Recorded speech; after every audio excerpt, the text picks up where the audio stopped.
Wild Girls Gone Sober! Woohoo! Wild Girls Gone Sober. I'm Lindsay. And I'm Amy, and I'm an alcoholic. And so am I. Go us. So we're on episode 3 this morning in the Treasure Coast of beautiful South Florida. Oh, wow, we're getting really specific. We are. Now. Why not? Damn, girl, okay. Yeah, so good morning. So episode 3, so we spent a little time chatting about what we want to talk about today. You know, as this podcast is really new, we're still figuring out what we want it to look like and how we want to approach things. So we did a little brainstorming beforehand, so we'd have some topics. Basically, we're still very new into sobriety. It's our first, how many days are you now? 32. Okay. 32. So I'm 100 days in front of Amy, so I'm 132. That's how I can such track. a crutch for your days. I have to look now. And so we're still very new, and so nothing we say is we're not trying to teach you. Right. We're not trying to instruct you. We don't know anything. We're just really trying to be sharing. a support system to let people know that they're not alone. They're not the only ones going through this. Mm-hmm. It's not just old men in the room. Mm-hmm. There are people just like you and I in there, and so yeah, so we just wanted to share our experience, and hopefully it helps comfort, put at ease, make people just relatable, laugh. Have a good laugh, because we will. So the exciting stuff that happened this week was that I got my 30-day chip. Woo! Which is a very exciting. A really big deal. I'm super proud of you. Yeah, me too. I'm excited, and I, we'll talk about this a little bit, but I finally shared it with my partner what exactly has been going on, and that I've been going to AA because he was not in on my little secret life of Amy thing I had going on for a little while. So that was relief. That was fun. And when you say secret life, that means like your husband had really no idea the struggle or what you were going through, and he didn't know that you were even steering towards sobriety for real, like right. Forever. Right. Or just today. Right. He knew I wasn't drinking, but he really didn't know the why. And I kept waiting for him to kind of press and ask about what the heck was going on. And he really didn't. And he's good about things like that. Like he's not a digger. He's gonna wait for me to come to him and tell him things. He's not gonna dig about why something's going on. He's more of like the chess player in the relationship. Mm-hmm. He's always like watching and observing and thinking about what move he's gonna make. Right. Like in his whole life, that's how he is. He's very, I don't want to say calculated because that makes it sound shady. But okay, so you definitely feel, I mean, when I got your text that you had told him, I felt weight. I know it's not about me, but no, I felt the weight lifted off my shoulder for you. And so how'd you tell him, and how do you feel now? So, weight lifted off of my shoulders, huge. Like, because it's hard. He's my best friend. It's hard not to be including him in things. But there was a reason I hadn't shared this with him. So, I mean, he has had some past relationships that have had some substance abuse problems, and specifically alcohol. And I know in one of those relationships he had a bad experience with rehab, AA, whatever. Like, I didn't know the whole story. But about 4 years ago, I went to an AA meeting because, I had like shown up for work with like a throwing up hangover. Yeah, it was great. And I thought, this is probably not good. I think maybe I really have a problem, as I was like sweating vodka and like shaking at work because I was literally ill. Yeah, it was awful. It was so bad. And I suspect it was probably like a night of too much wine at his mom's house on Sunday. Like I think it was like a Monday morning. Yeah, that's good. Nice. Yeah, it's good. So I had gone to a meeting, and I came home and I told him I went to a meeting. And he had this like really visceral reaction to it, like, oh no, I'm not dealing with this bull, blah blah blah, like to the point where I thought, oh God, like I can't ever do this because he's got like this horrible reaction to it. So it actually really put me off. That's why you didn't really want to tell him. That's why I was afraid to talk to him about it. Yeah, honestly, and I had built that story, and who knows, like, what headspace he was in when we had that conversation. Like, I don't know if I had acted like a total jackass the night before. Maybe he was mad at me. Like, no idea. I have no idea what his side of the scenario was. I just know I was super hungover, went to an AA meeting to kind of check it out because I thought, oh crap, I think I have a problem. Probably went home and drank some wine, and he reacted that way. So he was amazing, though. You know, when you told him, yeah, I really wanted to have a little time. You know, I kept saying I was going to wait until I had my 30-day chip, which I didn't think I was going to do till Monday. Today is Saturday. I didn't think I was going to pick it up until Monday, even though I was past my 30 days. But he was taking out the recycling and the garbage, and I went to take a trash. I know, right?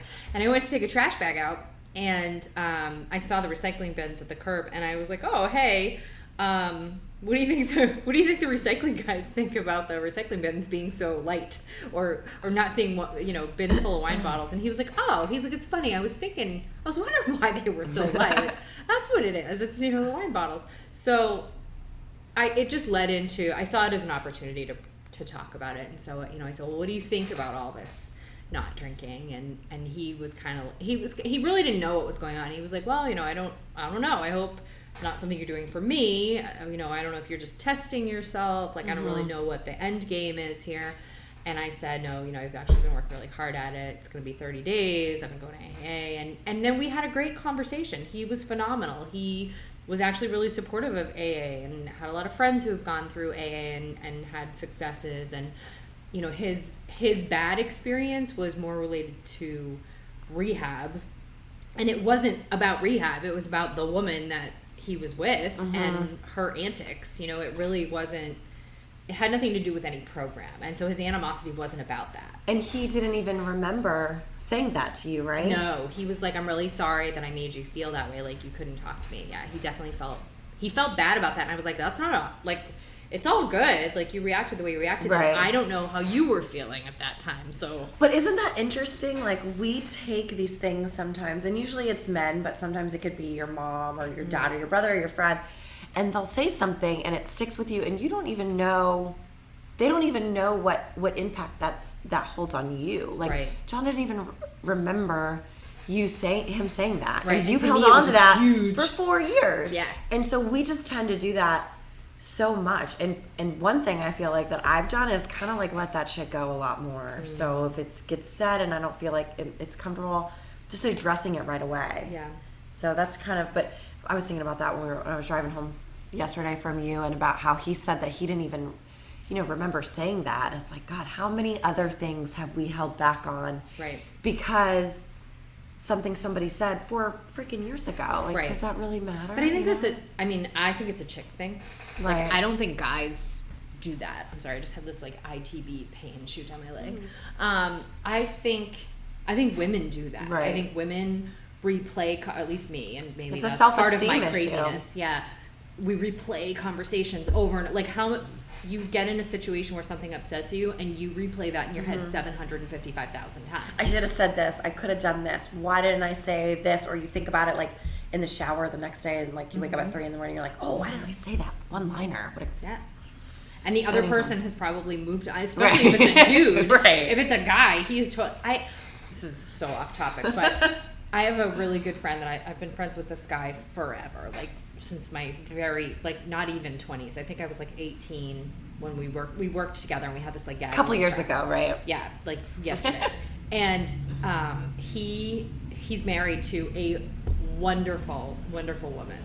And at one point they had first started dating, and we interacted with her, and something happened. I think I was just being really immature and a little jealous that my friend like now had this person that was getting all his attention, because we had this really tight little group of people. Right.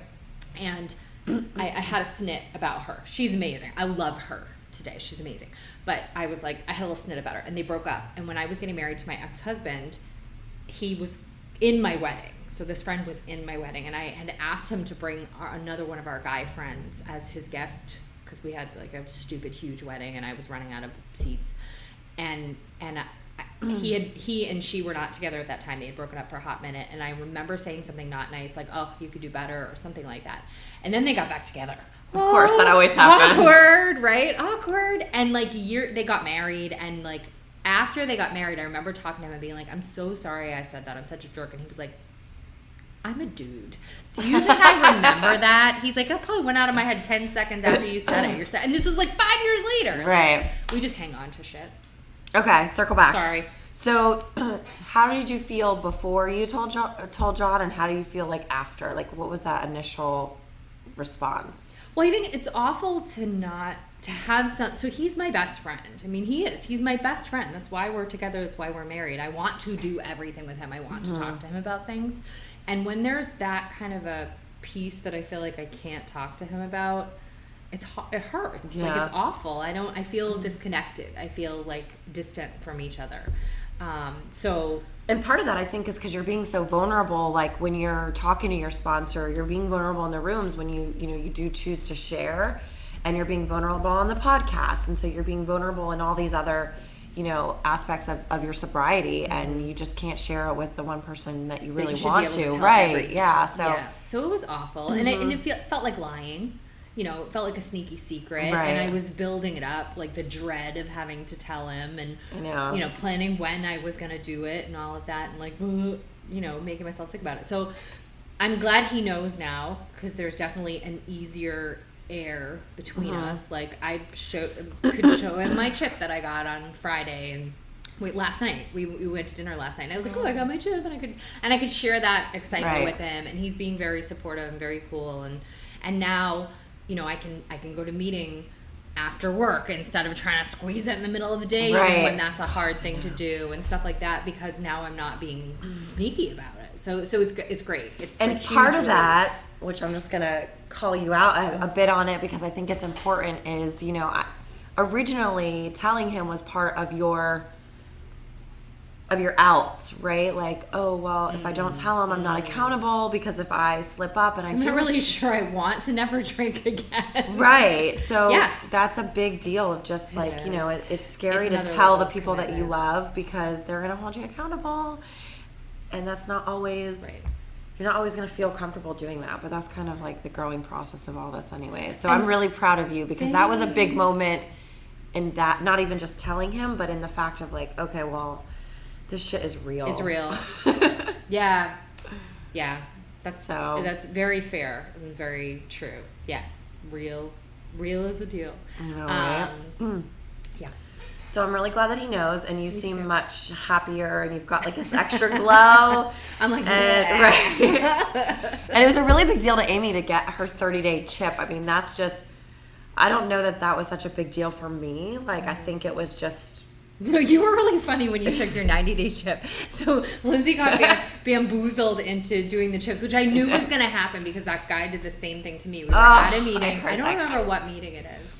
But we were at a meeting, and the guy, like, if you outed yourself as a new person, which they ask you to do, and that's an interesting thing I'm seeing happen as we go along. Like, they're like, we're not trying to embarrass you. We just want to know who the new people are. Like, it really is. We've got this little gaggle now that's like cheering me on through my counting days. Like, you're not doing the same thing because you're past your 90, but like, they were so excited for me to hit the 30 mark. Like, they were that little gaggle of ladies. I know, they're who so see cute. me at day 3, like, oh, I'm 80 and I'm an alcoholic, it's day 3, and I'm just having a really bad day.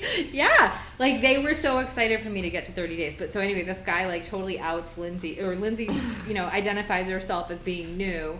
And he's like, oh, come do the chips with me, Lindsay. And she's like, it's the one you introduce, where everybody goes around and introduces. Yes. It's that really small one that, yeah.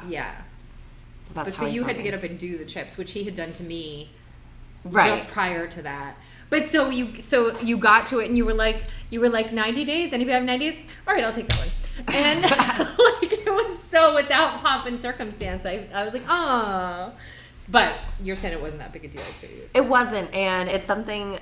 So at first I thought it was really cheesy, and I was kind of like, I don't need to get a chip. Like, I'm doing this for me, and that's another whole different topic we could talk about we forever. Lead right but into that, yeah. Yeah, but just like doing it for me. Like, I was telling my boyfriend the other day, I was like, I'm not. Like, originally I was doing it for him and for my family and all this other different circumstances and things. Well, we did it because it was related to consequences. I mean, we did it because we got in trouble. Exactly. And we had to go on best behavior, and now it's evolving. Right. And nobody decides to be sober because they're just like, you know what? I think that would be really fun to never drink again. But yeah, never. No. Totally lost my train of thought. You're doing I thought it for yourself. Yes, but now I'm really doing it for myself, and that has evolved more with the whole chip system too. So I was telling my therapist about the 90 days, or that my 90 days was coming up, and if you don't have a therapist, get one, because they're amazing. I'm always going to shout out the therapist. Yes. And if you don't have Lindsay's health insurance, you want that too. But I was like, I just don't understand what the big deal is with chips. I'm like, it's kind of like, just everybody gets a trophy type of kind of like concept in the room. I didn't know you were really feeling that ick about it. So when I was all about a prize. Give me a ribbon. Well, I'm usually about a prize, but this just felt weird or just awkward. Maybe just because it was new. Yeah. I don't know. So I was telling her about it. It's so hard not to say her name, but I was telling her about it. And she said, she is 20-something thousand years sober, and it feels like. And so, me coming up on 90 days, and she says, what if there's somebody in that room, Lindsay, it's their, 15th day, and they're looking at me that has a million years, and then they see you get a chip, and they see you get a 90-day chip, and like, that's like their glimmer of hope, right? Like they see something and they want what you have. Right. And it's within grasp. Right. Like it's 30 like days. The lights. And when you're at 15 days, 30 days might be doable.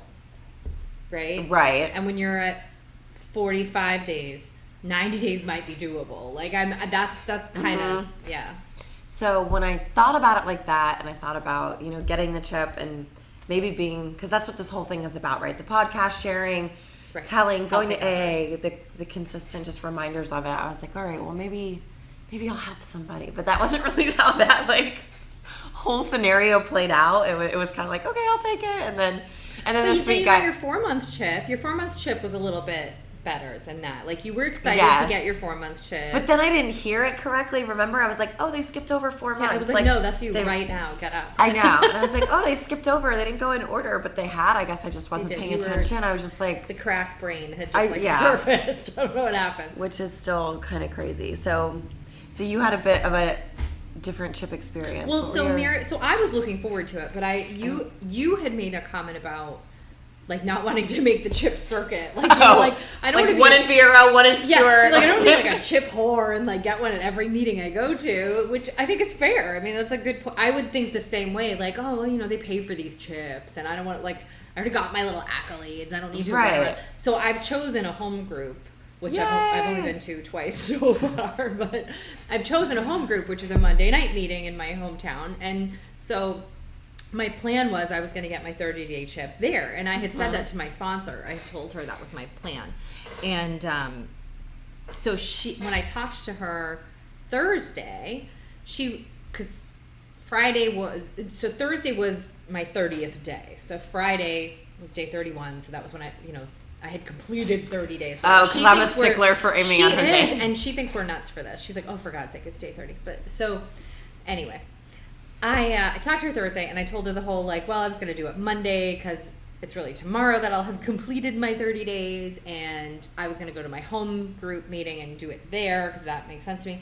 And she was like, you know what, that's fine. And I told her the whole time, I was like, I don't want to be a chip whore. I didn't say you said it. I just... No, she did, because she's like, Amy told me about being a chip whore. And she's like, it's okay. She said, it's okay to get the chip. She's like, you're allowed to be a chip whore. And I was like... and I was kind of like mortified. I was like, I'm so sorry. But no, it was cute, because she's like, this she's little sweet lady. So it was kind of funny to even just hear her say whore. So she... but what she said to me was, look, she wanted me to go to the meeting yesterday, the Friday noon meeting, because this little posse of ladies that has been there, that I've gotten to know, and I've been out to lunch with now, and I've gone to their ladies' meeting. I know, you're really diving in. They've been cheering me on and made me like a part of their little gaggle. And so she's like, they're going to be there. They've been watching you count days. They're going to want to cheer for you. They're going to be excited for you. And someone else in that room has been watching you count days and needs to see you have that achievement. And then you should still do it Monday night at your home group, because that's your home group, and you're gonna they're gonna want to see you making progress. So she's like, it's not being chip whore. So that put it in a different perspective for me, which I liked. I liked that she said that, because sweet. It's all those ladies are so supportive, and you've really really dived in and gone to lunch with them and, you know, schedule permitting. I swear to God, it's like an episode of Mom, though. That's what I told my mother. I'm like, it's totally like being, it's like an episode of Mom. That's what my mother said to me. She's like, I feel like you're telling me about an episode of Mom. I'm like, that's really what it's like. She's like, well, you know, but without the comedy. I'm like, no, that's really what it's like. Like, there's a lot of levity in there. So it was the same idea. So Monday night, I will go and I will get up for the 30-day at my home group. Now, do you know people in your home group? I've started to get to know some people. Like this is a good thing to maybe touch on too. So Saturday night, I went to a meeting in my town. Yeah, which was not my plan. Last Saturday? A week ago. Okay. Last Saturday, I went to a meeting because the band had played, and I was all bent out of shape because I had told my husband I was on my way home, and he was like, "Oh, geez, I thought you were going to be way later." It was like 5:30 in the afternoon. We were the opening band, so husband drama, whatever. And I was really upset with him. And as I was driving home, I was thinking about like my go-to in this moment would be to go to the Cheers in town, sit at the bar, have a couple glasses of wine and some food, and like drink away my hurt. Right, my feelings were hurt. I'm sad. I'm not going to see you till later. You went and had dinner without me. Like whatever, like all that hurt stuff. I would be like, ugh, whatever, just drink and not deal with it, and then by the time I get home I'd be over it, or I'd be drunk enough that I wouldn't care. You just pass right out. That was exactly what that thought process went through my head. Not that I wanted to have a drink, like it wasn't that I was like, oh, I'm gonna go to the bar, but that went through my head that that's what I would normally do. And I was like, you know what, I'm gonna go to a meeting. And so I found a meeting. There was a meeting at 7, like 5 seconds from my house, and I went there. And the reason I was talking about that was I was really proud of myself for just going to meeting. That was the right thing to do. I felt so much better when I walked out of there. It was great. And I saw another lady. I saw a few people I recognized from other meetings, but I saw another lady that's from my Monday night home group, and like saw her as I was getting out of the car, and she recognized me, and she was so good. She was like, oh, isn't it Day, blah, blah, blah. I was like, aww. Holy cow, like that was like a week ago that you heard me say that. Right. Like I was like, wow, good for you. She's like, oh, we pay attention. I was like, ooh. But look at how good you did with your coping mechanisms, like how, because it's good to be aware of it. Like being aware of all these feelings and these triggers are really important. Like for me, especially because like look what you did. You went, instead of just like you went through the whole process in your mind, and I think that is extremely important to play it out and go through those emotions and be aware of how like you physically even feel, right? Like it's almost like you can taste the wine and you can feel how that first sip is going to make you feel. But then you walk right into a meeting and honestly you just feel so much better. Yeah. And you remember it. There's something, I hate to say magical, but there is something magical to walking into a room full of drunks who aren't drinking. Like, I don't know what it is, but it was good. And it was funny, the speaker that night, he was a riot. He had just moved to this area. He's like from California or something. And he wasn't like, oh my God, my life is amazing. Right. Everything's so great. He was like, I gotta go home and get yelled at my wife for no good reason. Like, I don't know what she's mad about now. We got 2 babies screaming. Like, things aren't always fucking awesome. Right. But I'm not drinking. Like, it was actually really good. I was like, okay, yeah, it's true. Like, I don't know what it's going to look like a year or 10 years from now, right? I have no idea what this is going to look like. But you hear some people get up and speak, and they're talking about, like, how this amazing, grateful life, and my life is so amazing. But shit still happens. Right. Like, my life is amazing, but that doesn't mean it's always great. Like, I've had what's her name? We had the lady that spoke at meeting a couple days ago. I don't know if you were there for that meeting. It's a lady that spoke that she was like, my life has really sucked for the last couple of years. Oh yeah, she was a little depressing. but at the same time, she's grateful that she's sober. Right? She's handling it better because she's sober. It's not as bad as it could be because she's sober. Mm-hmm. Right? I don't know. So it's interesting. I do think that helps to hear that stuff. Because I don't believe you. If you tell me it's all like unicorns and rainbows, right? I don't buy it. I don't believe it. And again, it's how we cope in our response to those those things that happen to us in life, just in general. I mean, you're gonna get sick. You're gonna not get a proposal done. You're gonna miss a deadline. Like someone lose a sale, right? And even bigger things than that. Mm-hmm. So. It's just how we cope with it and deal with it. And that's what's helpful. And that's why we drink. Like, we have to know we drink because we don't want to feel those awful feelings. Like, we don't want to be hurt and sad and disappointed and angry and all of these emotional things that don't feel good. We don't want to feel that way, and our crazy little wired brains have figured out that booze makes that go away momentarily. And I've heard this saying the other day, and it just keeps popping in my head, and I have this whole visual for it, but it's like the only way to the other side is through.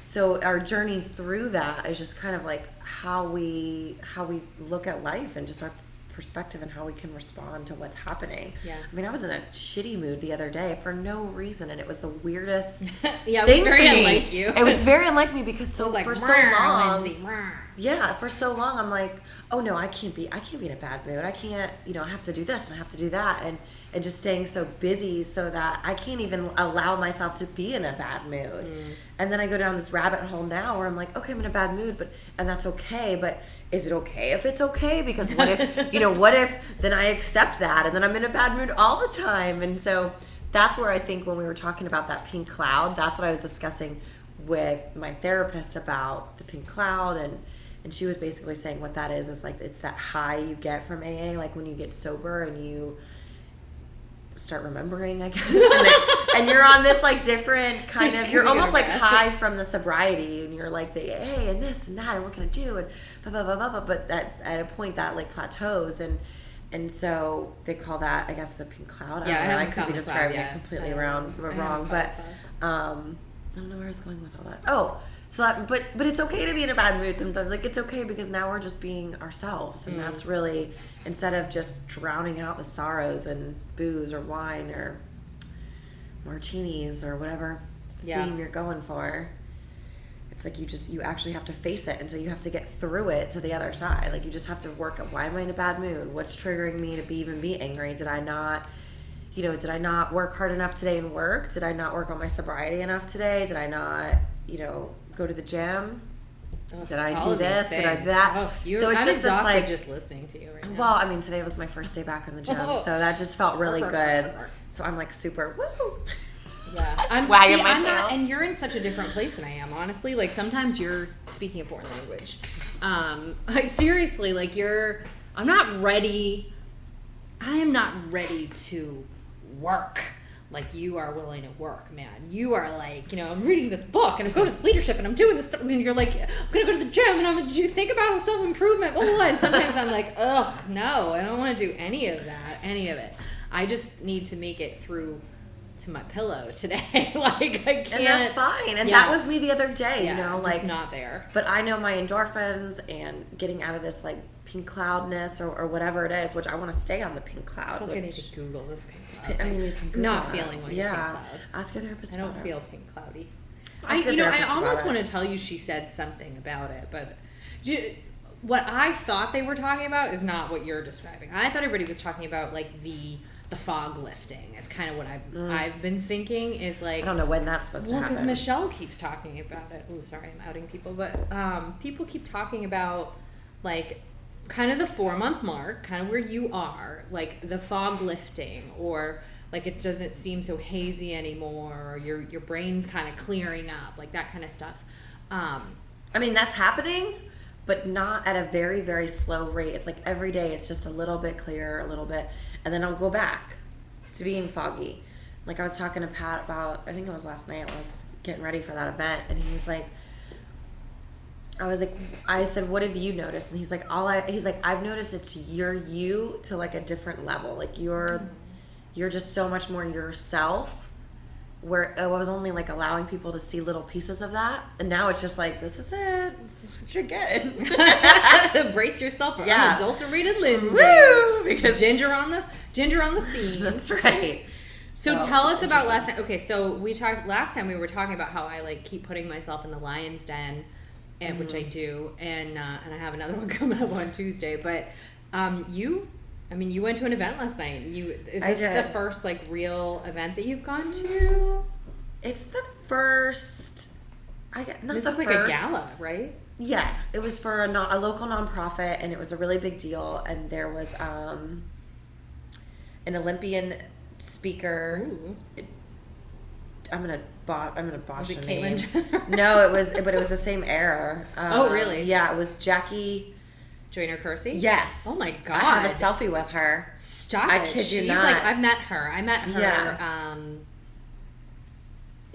Is She's she lovely. FloJo? Is Jackie Joyner Kersey FloJo? I have no idea. I had to Google her when I found out. I was like, oh my God. I'm pretty sure I met her at a conference when I was in like high school. So she was there. She gave this whole speech. I mean, I got teary-eyed. That is one thing. I feel like I'm so emotional. Like in a good way, like positive. Like I was crying this morning. Okay. But anyways, so she was a speaker and it was an open bar all around. And it was like a hero theme. So my girlfriend was really cute. I picked her up and I was like, I'll be your DD because I'm, not going to enjoy this VIP. Now, does this friend know the whole deal? Oh, yeah. Okay. She's well aware. My closest friends know. Mm-hmm. Like, my mom knows. She's really cute. It was cute when she asked me what a podcast this morning was. Someday we'll get the moms on. Yeah. That would be hilarious. That would be awesome. Yeah. And, of course, Pat knows, my boyfriend. And I've slowly told some people, like, oh, since I've stopped drinking, XYZ's happened. Like, there's positive things. Just to kind of, I don't know, it comes up in conversation. Sometimes I just feel the need to just talk about it. I feel like it's hard not to. Mm-hmm. It's hard not to, which just says how big a part of our world drinking was. That it comes up enough that you're like, oh, and by the way, yeah, it's crazy. And so last night it was interesting. So I ended up going to the wrong location where it was last year, and it wasn't in a different location this year. Oh no! So but we got to catch up in the car for an extra 30-40 minutes. Oh shit! Yeah, but even that, like normally I'd be like, what the fuck, and I'd be like so angry. But I'm like, all right, I'm just gonna be in the present, and we actually get a chance because at those events you don't really get to talk to who you're with. It's kind of just where you're running around, networking, socializing, yeah. And so that was an open bar. It was great.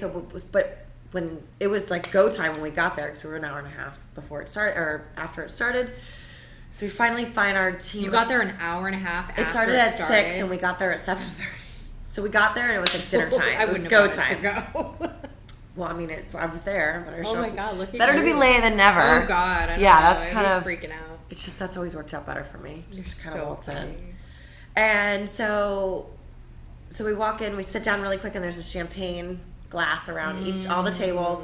And fuck you, champagne glass. I was so thirsty because we kind of like were rushed in because we were going to get a picture with Jackie, but then she'd already started eating, so we felt like that was rude. So I was like, all right, I'll wait till after. So we sit down. So I immediately just moved my champagne glass over to my girlfriend's side, and I was like, can you just? And it was funny because then she had like these 3 glasses of champagne right in front of her. And I just was like downing water because it just was like dehydrated and a little anxiety ridden from the whole thing. Yep. And it was great. At the end of the night when I was walking around looking at the silent auction, I splurged and I had a club soda with half ginger ale, half club soda. Whoa! Save on the sugar. What? But it looked like a drink. And yeah. it was interesting. And I was like shaking it around like, just from habit. Like it wasn't because I was trying to like make people think I was having a drink. It was purely just 100%, right? It was just for me, and it felt nice. I know that sounds weird, but it felt like it doesn't sound weird. Listen to me. I'm ordering club soda in a wine glass. Like right? I get it with a splash of cran in it. Right? No, I didn't do that anymore because it's too much sugar now. But yeah, so it was great. It was fun. It was interesting. The interesting part that I.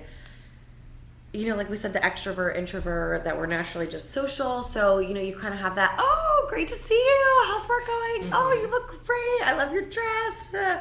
And then it's, and you're like, oh, okay. And you're on to the next person. It's that same, and that was, exhausting for me last night. Like, I was just like. Pause, repeat. Right? Pause, repeat. Yes. Great dress. Oh, my God, you look so handsome. Great, whatever. And I truly mean it. It's not it's because it's so great to see everybody that's especially making But the situation feels different. It feels different. It feels a little bit more exhausting. Yeah. And then to see people a little drunk. Yeah. Is interesting. I bet that's. Is it a little bit fun? Because I haven't really been in the scenario. Well, I shouldn't say I haven't been. We have another good, L2. Okay. I was around L2 at one point where she was really drunk, but I don't think I had stopped drinking. I think I just wasn't there, and she was the drunk one for a change. Because she's carting my ass around. And it was weird. It was weird for me to be with her when she was sloppy and I was pretty damn sober.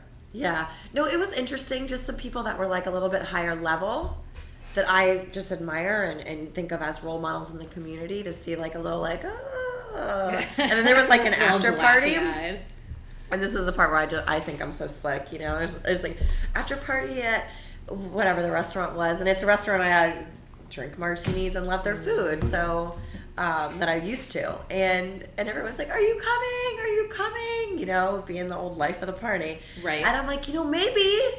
Because when I started saying no, people are like, whoa, why not? It's so early. Right. And you're kind of... You're like, yeah, I'll see you there. Right. So it's like, maybe we're just going to see what happens. And then, boom. Maybe. Did you go? So, no. Oh. God, no. I got home and it was like, by the time I dropped her off, no, it was 10:40. Oh, okay. Yeah. All right. And my ideal time was to be home at 10:30, so I was like, score, that's close enough. And, you know, I was exhausted. I'd been up since 5. Right. I'd left the house at 7 to go to the leadership thing in the morning. So I was like, but I was overwhelmed with leadership inspiration from the day. I know.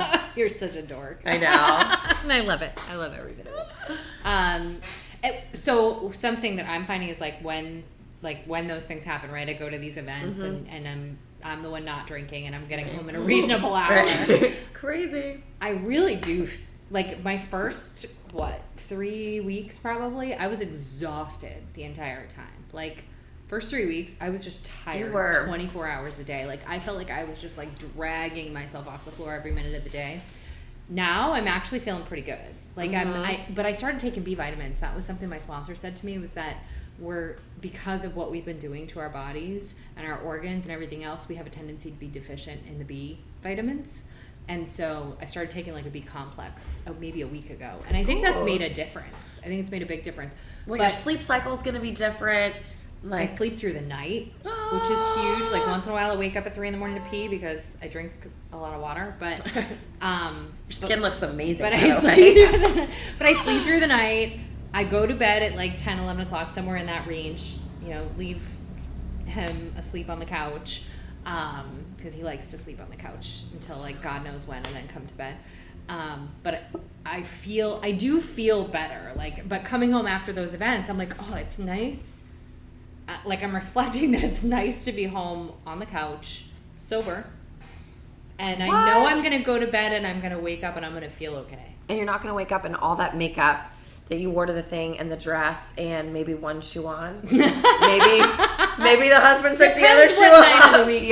Depends what night of the week it is. Yeah, but no, it's just nice. I mean, and it's fun. So maybe I don't want to cut you off if you still have stories about that. Okay.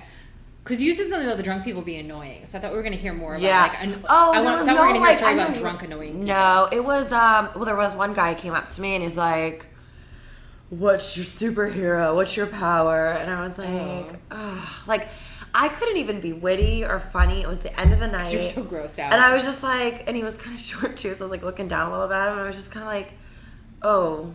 And I was just like, none. My ability to walk away from you. Yeah, right now. and I was just like looking around, and I was kind of like, normally I would have been like, I'm gonna grab a drink, and like exit, and I was just like, none. And he's like, just tell me one, you know. And I was like, no.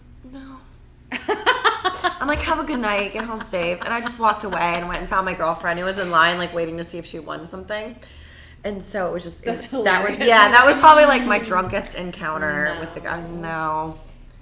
So that's hilarious. I wonder what that's going to be like. I mean, I haven't been in a scenario yet where I've seen anybody plastered. Oh, well, like we're about to be. Next in a couple weeks we'll be, if we go to that party together. What party are we talking about? You know what party? The golf thing? No, we'll talk about it later. Oh, I have no idea Sorry. what we're talking about. All right, I guess we're going to a party together. So Tuesday night, I have a Halloween party that is... Amy loves Halloween. I do. It's my favorite. It's kind of annoying, but it's her favorite. Dude, it's like my birthday.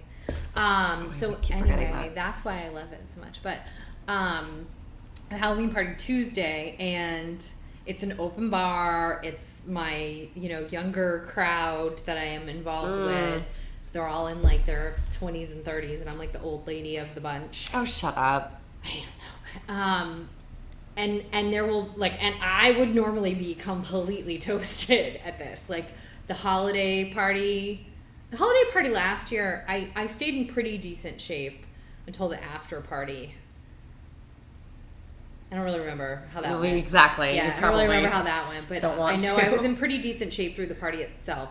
The summer party, wrecked.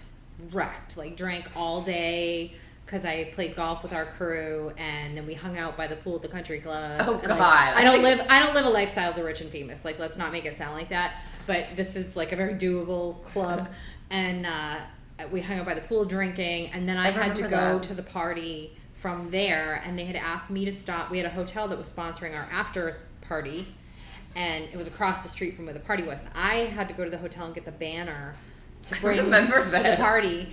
And I was like, that was when I knew. So shame on me. I never should have driven. From the club to this thing. Like, we were both really bad about that, drinking and driving. I was good for a long time because you got your DUI. got a freaking DUI, yeah, which I should have got like 700 of them.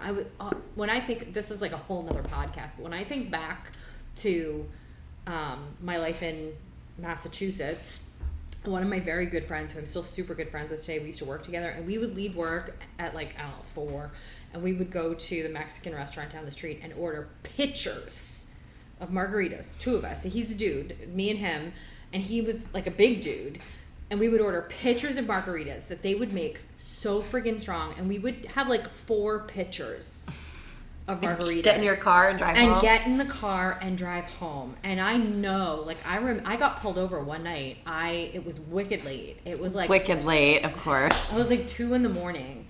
And I was married to my ex-husband at the time, and how he did not just shoot me, I don't even know. He tolerated some bullshit. I drove home, and I lived in New Hampshire on the Mass border of New Hampshire, but I lived in this tiny little town that didn't even have a traffic light. I think we had one blinking light. It was such a horsey backwoods tiny little town. I had my horses in the backyard, that kind of thing. And I remember I took the back roads, and I got to a stop sign, and it was I had to go 150 feet to take the left onto my road. And I peeled out of there at 90 miles an hour for some reason. There's no explanation for this. I remember doing it. I just gunned it, and I jetted the 150 feet, and I took the left. And as I was going down my street, I saw the reflection on the house in front of me from the main road of the cruiser lights. And I was like, oh, shit. And and he pulled up behind me, and I pulled over, and I was digging I couldn't find my registration. And I must have been digging for an inappropriate amount of time, because I looked up and he was at my window, and I was like, oh my God. And he's like, it's okay. You can keep looking for your registration. So I found it. He's like, what was the big hurry? I'm like, I really have to pee. And he let me go.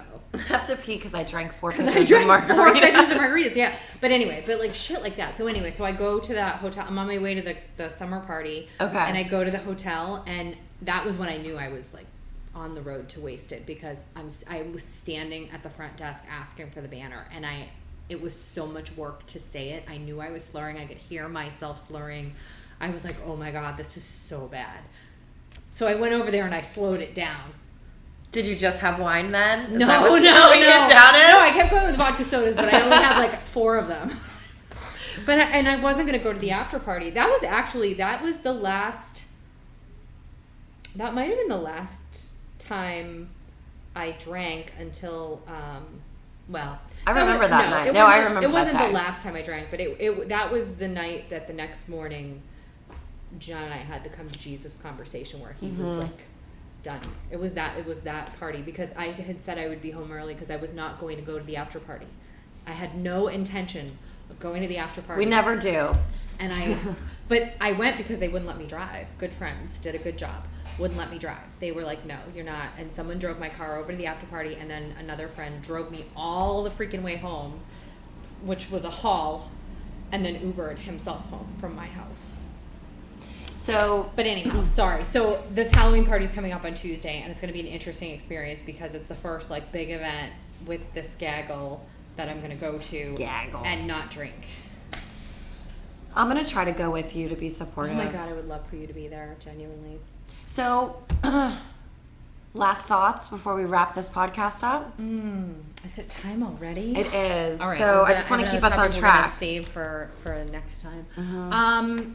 So if you're counting days, I think, and you're going to meeting, which I hope everybody who's listening to this, if you're not going to meetings, I hope you're thinking about going to meetings. Or talking to your therapist or discussing this with Have someone. some kind of support. But if you are going to meetings and you are counting days, it's not just about you when you're putting it out there and when you're going to get chips and when you're doing all of this. It's about the people who are coming in behind you. And let that help motivate you, that even though you're early on and you're counting days and you're not sure how you're going to make it to tomorrow. One day at a time. That's how you're going to make it. There's someone else behind you that is like looking up to you, like that is looking up to your progress. So as you're moving forward, they're moving forward too. So don't treat the chip thing like a weird thing. Don't treat having to count your days in front of the world. They want to cheer for you, and someone else needs to hear how you're doing. People genuinely want people to be better, I think, and being that strength for somebody. Like, you don't even know who you're impacting. Right, like what you're doing or who you're impacting, or, just anybody in the room. I mean, it doesn't have to even be somebody that's looks like us, or could be, a man in the room or something. Like, it could just be anybody. Man who's coming back into the rooms and correct. days or whatever. Yeah. So it does mean a lot. When you're creepy. Yeah, I was like, I didn't know where to go. It just got weird. But no, just being somebody's. You just never know who. I have a saying with my girlfriends, like, you never know who the flowers are from. It's just like this thing that we say. Because you never know who's watching you and who you're making an impact for. And that's this whole, like, always doing the right thing even when nobody's looking. So, right. And it does feel good to get up there and get your chip. Like, that's kind of grown on me. And so I'm really proud of you, Amy. I'm really, really proud. So 30 days. And so till next time. Yeah. Oh, sorry, you had another No, I was going to say I'm really proud that you told your husband. And if you feel like you're struggling with that, or if you want to know more about how Amy did that, you can always shoot her an email at wildgirlsgonesober@gmail.com. Oh my God, I love it. We're like so legit. Yeah, you can just if you want to even just talk about your experience, where we want to hear your feedback as well. Make sure that we're giving good information. So if you want to check us out, you can do that at wildgirlsgonesober@gmail.com. You can follow us on Facebook or Instagram. And until next time, just take it one day at a time. One day at a time. One day.